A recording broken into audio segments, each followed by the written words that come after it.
The air in the concrete bunker on Saipan was thick with the stench of sweat, damp earth, and stale cigarette smoke. It was June 15th, 1944, and for Lieutenant Sadayoshi Endo of the Imperial Japanese Army's Signals Intelligence Unit, the world had shrunk to the crackle and hiss inside his headphones. For weeks, the static had been a prelude to the familiar, almost predictable cadence of American radio traffic. Endo, a man whose mind was a finely tuned instrument for patterns and decryption, had grown accustomed to the rhythms of his enemy. He and his team had been instrumental in deciphering lower-grade American battlefield codes, giving Japanese commanders a precious, fleeting edge. They took a cold, professional pride in their work, a quiet confidence born from repeated success. They believed they understood the American mind, logical, brute force, and utterly lacking in the subtlety they prized. The Americans were an open book, and Endo was a master at reading its pages. He leaned closer to his equipment, a faint smirk on his lips as a new transmission began, ready to pluck another secret from the ether. But what came through the headset was not the clipped, familiar English of an American radio man. It was something else entirely. A torrent of clicks, whistles, and low, guttural tones flooded his ears, a sound so alien it seemed to defy the very principles of human language. It was a chaotic, melodic babble, a string of noises that sounded more like water rushing over stones mixed with the cry of some unknown bird. Endo froze, his fingers hovering over the transcription pad. His mind, so adept at finding order, was met with pure, incomprehensible chaos. He adjusted the frequency, thinking it must be a malfunction, some bizarre atmospheric distortion, but the signal was crystal clear, and the bizarre voice continued, speaking with an unnerving speed and confidence. There was no hesitation, no fumbling. This was a language, but it was a language from another world. He ripped the headphones from his ears, the silence of the bunker now more deafening than the noise. His sergeant looked at him, a question in his eyes. Endo could only shake his head, a knot of cold dread tightening in his stomach. He had spent his entire career listening to the secrets of his enemies, but for the first time, he felt he was listening to something that was not just a code, but a complete and utter mystery. He couldn't believe what he was hearing. He motioned for his superior officer, his face pale. They were utterly, profoundly stunned. They had spent years preparing for the Americans, but they never knew this could even exist. Before we decipher what Lieutenant Endo was hearing, take a moment to subscribe to WW2 Insight for more stories about the secret weapons and forgotten histories of the Second World War. Your support helps us bring these incredible narratives to light. To understand the profound shock that rippled through Japanese intelligence, one must first step into their world, a world of perceived intellectual and cultural superiority. The codebreakers of the Tokumu Kikan, Japan's signals intelligence agency, were not amateurs. They were the brilliant, painstakingly trained products of a system that believed it had no equal. In the years leading up to the war, they had achieved stunning successes. They had cracked American diplomatic codes, giving them insight into the highest levels of US strategy. They had broken naval codes that offered clues to fleet movements across the vast Pacific. This success bred a dangerous form of arrogance. Japanese cryptographers viewed their own language as a formidable barrier, a complex tapestry of characters and nuances that no Westerner could ever truly master. They projected this linguistic chauvinism onto their enemies. To them, English was a clumsy, unsubtle language, and the codes built upon it were, they believed, correspondingly simple. They saw the Americans as an industrial behemoth, a nation of factories and machines, but not of intellectual finesse. They laughed at the predictable, mathematically based encryption systems the Americans favored, systems they could often unravel with time and patience. Their entire intelligence framework was built on a single, flawed assumption, that they knew the full extent of America's arsenal. They had accounted for the ships, the planes, the tanks, and the men. They had even accounted for the predictable ways the Americans tried to hide their messages. What they had never accounted for was a weapon born not in a factory, but from the soul of the American continent itself.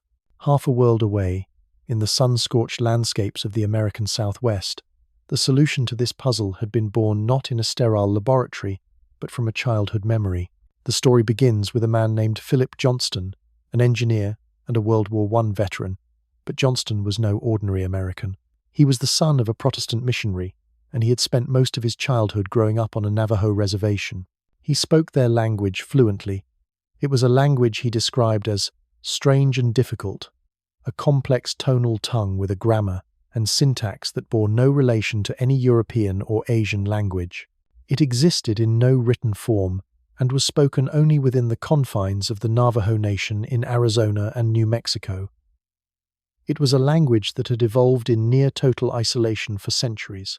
In early 1942, with the United States reeling from Pearl Harbor, and news reports filled with stories of Japanese codebreakers compromising Allied communications, Johnston had an epiphany. He knew that military codes were based on intricate mathematical patterns or complex substitutions. But what if the code wasn't a code at all? What if the encryption was the language itself? He drove to Camp Elliott near San Diego and pitched his audacious idea to Lieutenant Colonel James E. Jones. The initial reaction was one of polite skepticism. The military was a world of rigid systems and established protocols, not of radical, untested ideas rooted in anthropology. But desperation is the mother of invention. The Marines were facing a slaughter in the Pacific. Standard voice communications were insecure, and encoding messages with the cumbersome machines of the era could take hours. In a fast-moving island assault, hours meant the difference between life and death. Colonel Jones agreed to a demonstration. 2 Navajo men were placed in separate rooms and given a typical military field order to transmit. It was a message that would have taken a trained cryptographer using a standard-issue Sigaba machine at least 30 minutes to encrypt, transmit, and decrypt. Using their native tongue, the 2 Navajo men passed the message and confirmed its contents in less than 25 seconds. The military observers were stunned into silence. They couldn't believe the speed, the efficiency, the sheer unbreakability of it all. Here was a code that was not based on mathematics or technology, but on the living, breathing culture of a people. An order was immediately given to recruit an initial platoon of 29 Navajo men. These men would become the architects of the most ingenious and successful military code in human history. They developed a lexicon of their own, a 2-layered system of encryption. Not only was the base language itself unintelligible to outsiders, but they created a dictionary of code words for military terms. An iron fish was a submarine. A hummingbird was a fighter plane. Our mother, America, was Nehima. The commander was Bikehi. Each letter of the English alphabet was also assigned a Navajo word. This layered complexity created a code that was, for all practical purposes, unbreakable. It was a secret weapon forged from a culture that the United States government had once tried to eradicate, now being called upon to save it. And as Lieutenant Endo sat in his bunker on Saipan, listening to the strange, alien music of the Navajo tongue, he was the first on the front lines to realize that the enemy he thought he knew was far more resourceful and mysterious than his superiors had ever imagined. The initial report from Lieutenant Endo on Saipan was met with a mixture of academic curiosity and thinly veiled condescension at the Imperial Japanese Navy's Central Intelligence Division in Tokyo. The senior cryptanalysts, men who had broken sophisticated British and American ciphers, listened to the recordings Endo had painstakingly transmitted. Huddled in a soundproofed room deep beneath the city, they heard the bizarre symphony of the Navajo language for the first time. They laughed. It was a nervous, dismissive laughter. They were certain it had to be a trick, a crude attempt at psychological warfare designed to waste their time. Some analysts theorized it was a low-level field code, something simple for uneducated American infantrymen to use for trivial matters, like coordinating rations or medical supplies. One officer, a decorated veteran of the Manchurian campaign, famously remarked that it sounded like the Americans were speaking with a mouthful of water. The consensus was clear. This was a sideshow. The real, important strategic messages would still be sent via the complex electrical cipher machines they were already making progress on. They assigned a junior team to the gibberish code, treating it as little more than a training exercise, while the masters focused their efforts on what they considered the real war, the war of machines and mathematics. This arrogance was put on full display during the brutal Battle of Peleliu. Captain Kenji Akiyama, a seasoned intelligence officer attached to the 14th Division, sat in his command bunker, the island trembling from the constant naval bombardment. His mission was to provide his commander with a real-time picture of the American assault, and his primary tools were his radio intercept teams. For the first few hours of the main landing on September 15th, 1944, everything proceeded as expected. The airwaves were filled with a mix of plain English and the familiar crackling tones of standard American encryption. Akiyama's teams were working feverishly, piecing together fragments, building a mosaic of the enemy's intent. Then it began. The gibberish transmissions, as his men had started calling them, flooded the frequencies. At first, Akiyama dismissed them, just as his superiors in Tokyo had. He logged the transmissions but directed his best men to ignore them. It was a distraction, he thought, a foolish American attempt to clog their channels with nonsense. His attention was focused on a planned counterattack. A significant portion of his forces were hidden in a series of caves on a ridge, overlooking the landing beaches, ready to strike the American flank at the most opportune moment. The position was perfectly concealed. Aerial reconnaissance had missed it entirely. It was to be a devastating surprise.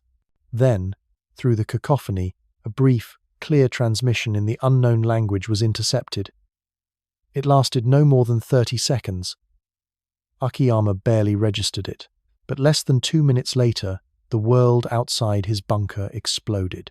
It wasn't the random rolling thunder of the naval barrage. This was different. It was a precise, terrifying, and methodical rain of steel. An entire salvo of 16-inch shells from the battleship USS Pennsylvania slammed directly into the ridgeline where his counterattack force was concealed. The shockwave was so powerful it cracked the concrete ceiling of Akiyama's bunker. The sound was not just heard. It was felt a deep, visceral concussion that ripped the air apart. Dust and debris rained down. When the shaking stopped, Akiyama scrambled to get a report from the ridge.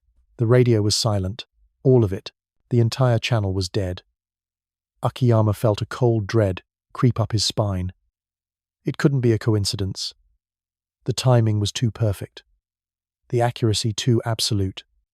He looked at the log, the strange, watery transmission, then immediate, total annihilation. The Americans hadn't just seen his forces. They had pinpointed them, communicated their exact location, and called down hell upon them in the space of 120 seconds. He was stunned. He grabbed the headphones from one of his operators and listened intently as another gibberish broadcast began. This time, he wasn't listening with dismissive curiosity. He was listening with pure, undiluted terror. The fluid, melodic tones no longer sounded comical. They sounded like a death sentence. The immediate aftermath in Akiyama's bunker was one of stunned paralysis. The men who had been confidently deciphering American radio traffic just an hour earlier now stared blankly at their equipment. Their entire worldview, their fundamental belief in their own intellectual superiority, had been shattered by a sound they couldn't even begin to comprehend. They replayed the recordings of the Navajo transmissions, the sounds echoing in the small, cramped space. What had once sounded like nonsense now sounded like the voice of an omniscient enemy. An enemy that could see their every move and speak of it in a tongue that was utterly impenetrable.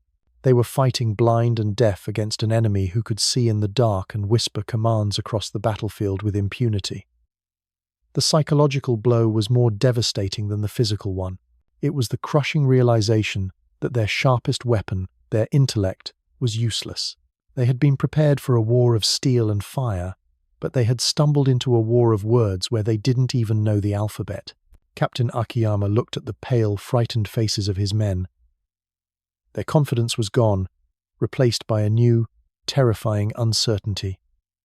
They couldn't believe what was happening. They were shocked into a state of silent horror. Their carefully laid plans, their years of training, their intricate understanding of their enemy, all of it had been rendered obsolete by a language they never knew existed. The war for Peleliu would be long and bloody, but for the Japanese intelligence officers listening from their bunkers, the war was already lost. They had been outmaneuvered, not by a machine, but by a memory, a culture, a voice from the very land the Americans called their own. The initial reports from Peleliu and Saipan were no longer laughing matters in Tokyo. The recordings of the gibberish code were now the subject of the most intense linguistic and cryptanalytic scrutiny the Japanese Empire could muster. The nation's top minds, men who could peel back the layers of complex mathematical ciphers, were assembled in sterile, silent rooms. They applied every tool in their arsenal to the strange, flowing sounds. They ran spectral analyses, searching for electronic manipulation or modulation that might betray a machine-based origin. They found none. They meticulously transcribed the sounds into phonetic symbols, creating pages of bewildering, unpronounceable text.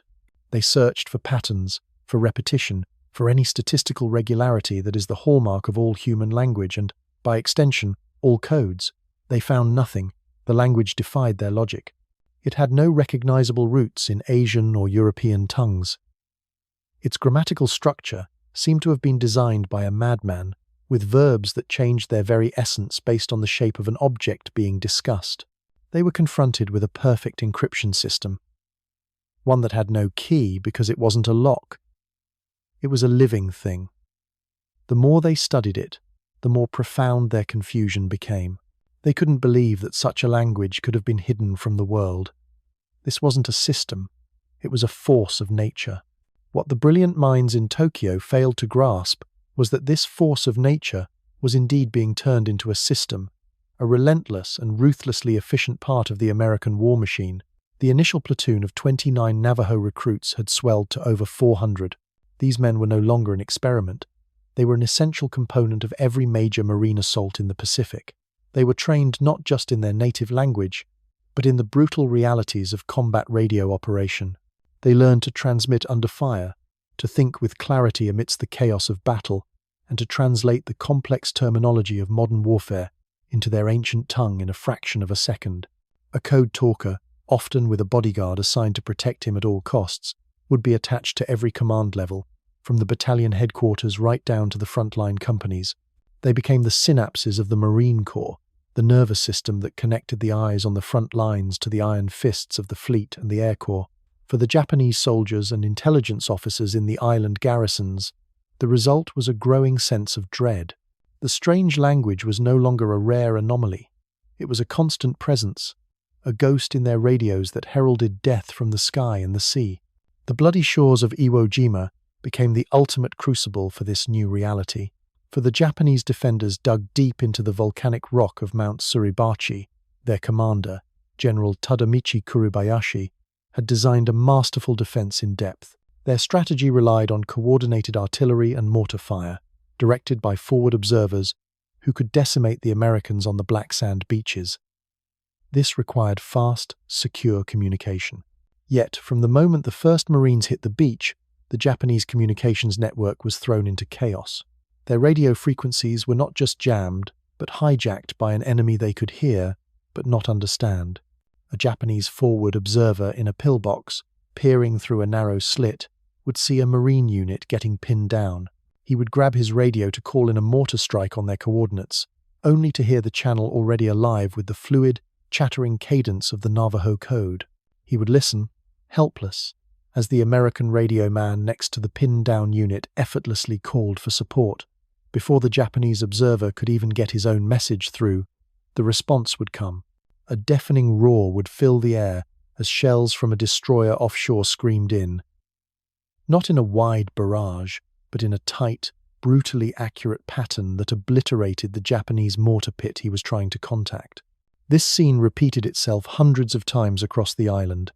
The Japanese were trapped in a state of horrifying paralysis.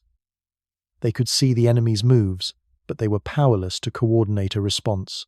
Major Howard Connor, the signal officer of the 5th Marine Division, would later state that during the first 48 hours of the Iwo Jima landing, 6 Navajo Code Talkers worked around the clock, sending and receiving over 800 messages without a single error.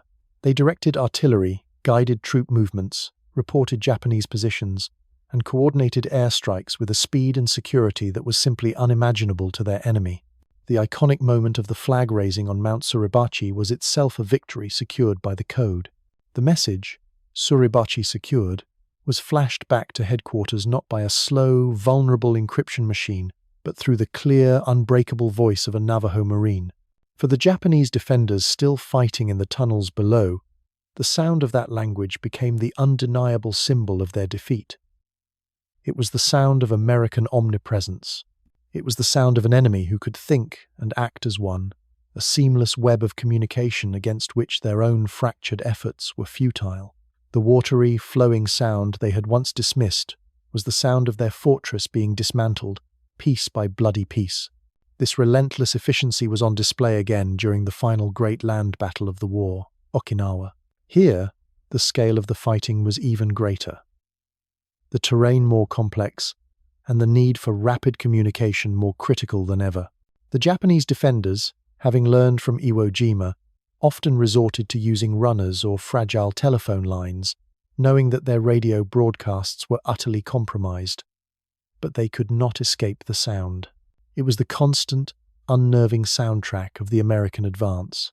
A Japanese tank commander, maneuvering his Type 95 Hargo tank into a hull-down ambush position, would feel a surge of confidence, believing he held the element of surprise. Then, his radio operator would report hearing the strange chatter on the American frequencies. A few minutes later, the distinct whistle of incoming dive bombers would split the sky, and his perfectly laid trap would become his fiery grave. The Code Talkers moved with the frontline troops, directing fire with a terrifying immediacy. They were a living, breathing targeting system. A platoon would encounter a fortified cave, and a Code Talker would whisper a few words into his radio. Within minutes, a flamethrower tank would arrive to cleanse the position with liquid fire. The sound of the Navajo language ceased to be just a code. For the Japanese soldier, it became an omen. It was a recurring symbol of an American power that was not just industrial, but almost supernatural. It was a power that seemed to flow from the very land itself, a spiritual weapon against which their own spirit, their Yamato Damashi, was breaking. They were not just being outfought and outproduced. They were being communicated on a level so fundamental that it felt like they were fighting ghosts. The persistent, panicked reports from the front lines could no longer be ignored by the Imperial General Headquarters in Tokyo. The gibberish code had been elevated from a tactical nuisance to a strategic crisis. The initial arrogance had curdled into a cold, gnawing fear. The recordings were no longer just played for linguists.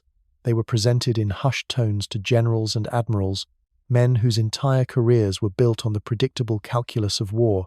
They listened to the strange, flowing sounds that had now been confirmed as the harbinger of every major American success. From the Marianas to Iwo Jima, their best and brightest had failed to make a single crack in its armor.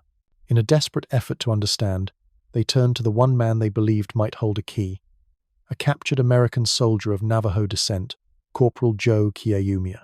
Kiyomiya had been captured in the Philippines in 1942, long before the Code Talker program was even conceived.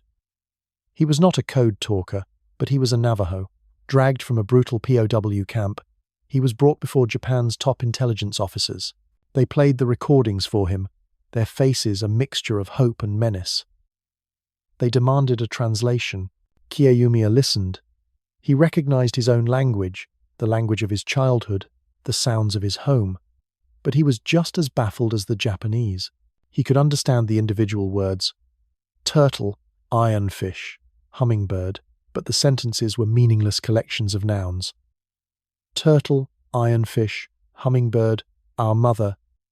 It was complete nonsense. He didn't know about the double-layered system, the substitution cipher for the alphabet, or the special military vocabulary the Code Talkers had created. He truthfully told his captors that he could not understand what was being said. The Japanese officers were enraged. They couldn't believe it. To them, it was an unthinkable betrayal of logic. How could a native speaker not understand his own tongue? They concluded he was lying, that he was deliberately withholding information.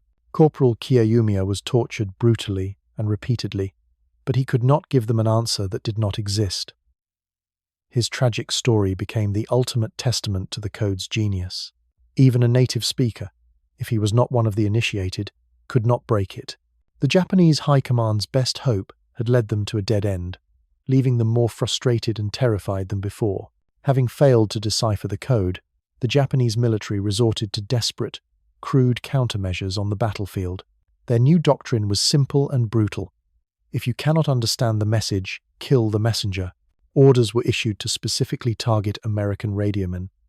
Japanese snipers were trained to look for men with large antennas on their backs and handsets pressed to their ears.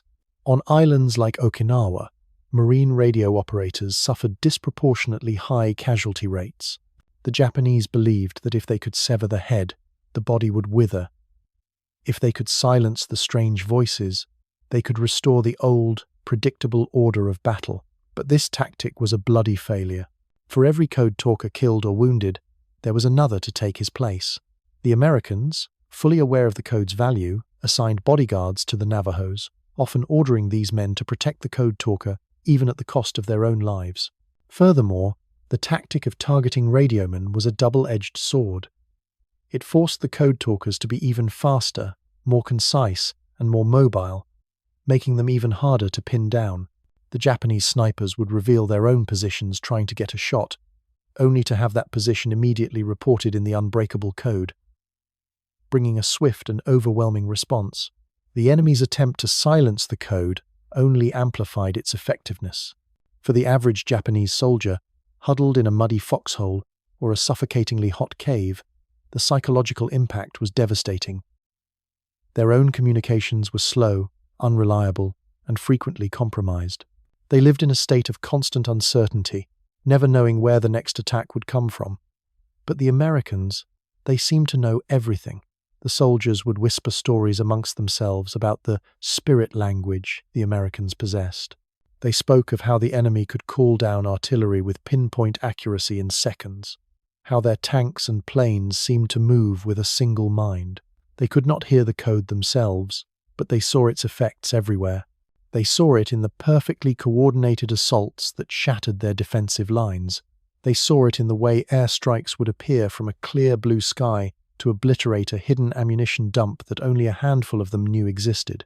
This created a pervasive sense of paranoia and fatalism. It felt less like they were fighting an army, and more like they were fighting a malevolent, all-seeing god.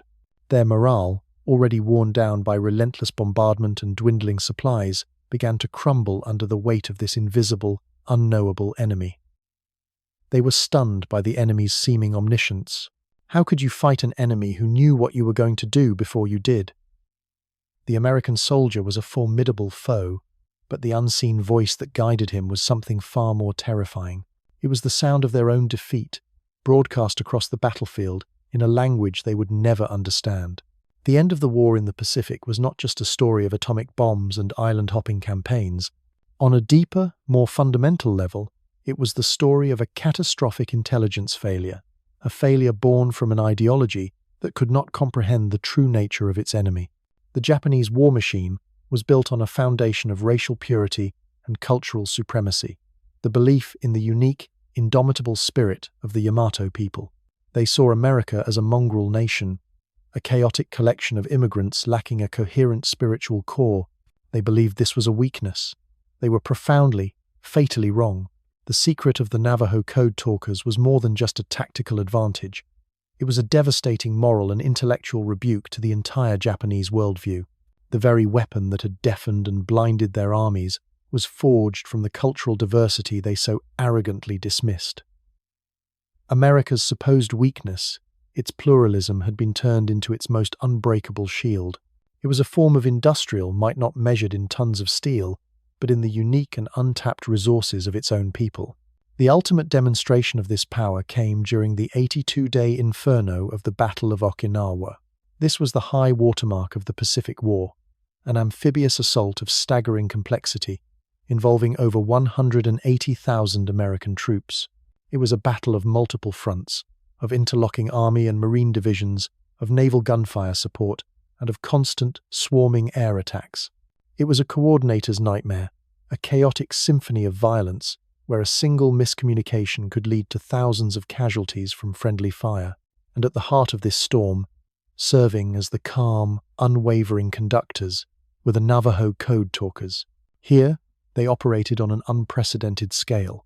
From the command ship offshore to the mud-soaked platoon leader calling for a single mortar strike, the Navajo language was the invisible thread that bound the entire American force into a single, cohesive killing machine.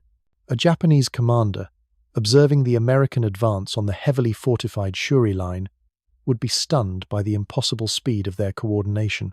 A machine gun nest would open fire, and before his own men could triangulate its effect, a Marine patrol would have its position reported, verified, and targeted by naval guns miles away. The entire process, from observation to obliteration, took place in the space of a couple of minutes. All of it guided by the strange, flowing words his radio operators could only listen to in helpless frustration. They couldn't believe the speed. They were shocked by the precision.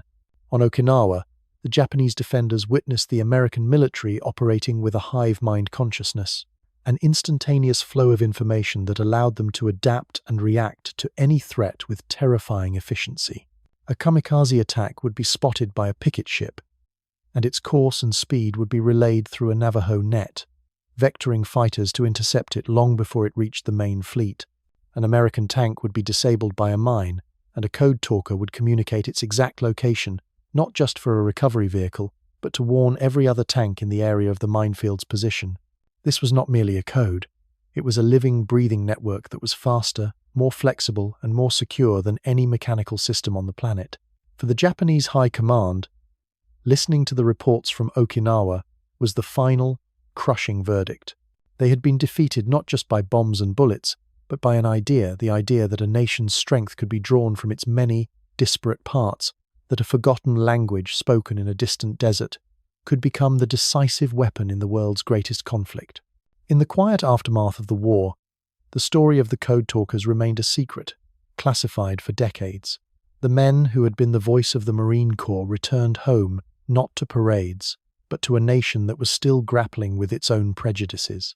Many returned to the reservation where they had grown up, where the very language that had saved countless American lives had once been beaten out of them in government boarding schools. There is a profound and poignant irony in their story. The Japanese Empire, a society obsessed with racial purity, was ultimately outsmarted by a weapon drawn from a culture they could never have conceived of, and the United States, a nation still struggling with its own ideals of equality, was saved by the very men it had marginalized. The final verdict of the Pacific War's intelligence front was this: a rigid, monocultural ideology, for all its perceived strength, is ultimately brittle. It cannot adapt. It cannot innovate in the face of the truly unexpected. A pluralistic society, for all its messiness and internal contradictions, possesses a deep, hidden reservoir of strength and ingenuity. The Japanese admirals who had so confidently broken every code the Americans threw at them were ultimately baffled, not by a clever machine, but by a simple and profound truth. They were baffled by a language they never knew existed, spoken by a people they never knew mattered, representing a type of power they could never hope to understand.